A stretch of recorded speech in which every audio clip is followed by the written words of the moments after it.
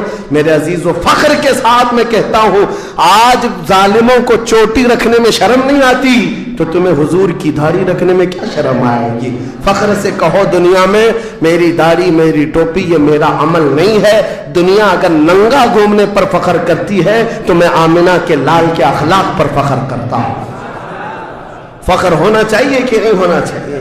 زندگی گزارنے کے طور طریقے یہ ہیں، ہم بہت جلدی حضور کے پاس جانے والے ہیں، بہت جلدی قبروں میں ان کی زیارت کرنے والے ہیں، بہت جلدی ہماری آنکھیں بند ہوں گی اور قبر میں لے جایا جائے گا اور وہاں پر حضور کا دیدار ہونا ہے۔ عقیدہ ہے یا نہیں؟